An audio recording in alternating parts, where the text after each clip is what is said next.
Hello everyone, welcome back to my channel flavours and recipes. ఈరోజు recipe cabbage శనగపప్పు cabbage combination చాలా బాగుంటుంది. అయితే ఈ రెసిపీ ప్రాసెస్ ఏంటో ఇప్పుడు చూద్దామా. ముందుగా 150 గ్రాముల శనగపప్పు తీసుకున్నాను. ఒక హాఫ్ కిలో క్యాబేజీ తీసుకున్నాను.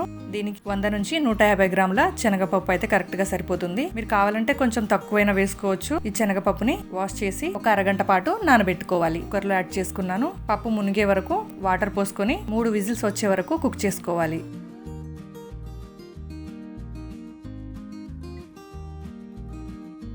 పప్పు పూర్తిగా ఉడకాలి, మెత్తగా మాత్రం అవ్వకూడదు. ఇలా పప్పులానే ఉంటే బాగుంటుంది. పప్పు వాటర్ని సపరేట్ చేసుకోవాలి. క్యాబేజీ పైన ఉన్న ఇలా నలిగిపోయిన ఆకుల్ని తీసేసి 4 భాగాలుగా కట్ చేసుకోవాలి. ఇప్పుడు చిన్న చిన్న ముక్కలుగా కట్ చేసుకోవాలి. ఇలా క్యాబేజీ మొత్తం కట్ చేసుకొని రెడీ చేసుకోవాలి.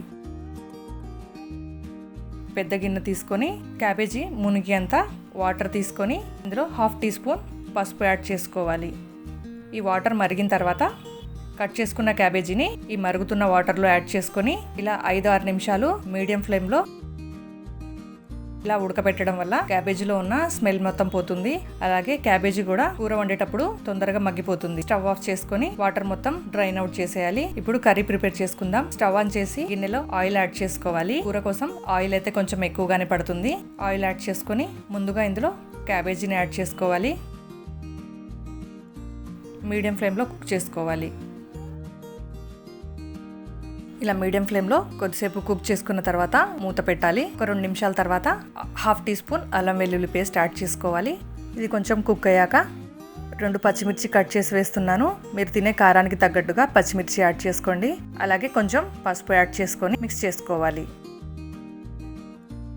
1 టీ స్పూన్ సాల్ట్ యాడ్ చేసుకొని మిక్స్ చేసుకోవాలి. క్యాబేజీని మగ్గిపోయే వరకు కుక్ చేసుకోవాలి. ఇప్పుడు క్యాబేజీ అయితే చక్కగా మగ్గిపోయింది. ఇందులో ఉడికించుకున్న శనగపప్పుని యాడ్ చేసుకోవాలి. ఇప్పుడు శనగపప్పు క్యాబేజీ మొత్తం కలిసేలాగా మిక్స్ చేసుకోవాలి. ఇందులో కారం అయితే తక్కువే పడుతుంది. ఒక 1/2 టీ స్పూన్ కారం యాడ్ చేస్తున్నాను. యాడ్ చేసుకొని మీడియం ఫ్లేమ్లో ఒక 5 నిమిషాలు కుక్ చేసుకోవాలి. ఇందులో కొద్దిగా శనగపప్పు మరిగించుకున్న వాటర్ ఉన్నాయి కదా, ఆ వాటర్ కొద్దిగా యాడ్ చేసుకోవాలి. మీకు పల్చగా కావాలంటే ఈ వాటర్ని ఎక్కువైనా యాడ్ చేసుకోవచ్చు. ఇలా మిగిలిపోయిన వాటర్తో వేస్ట్ చేయకుండా చారైనా ప్రిపేర్ చేసుకోవచ్చు. ఒకసారి టేస్ట్ చూసి ఉప్పు ఏమైనా తక్కువైతే యాడ్ చేసుకోండి.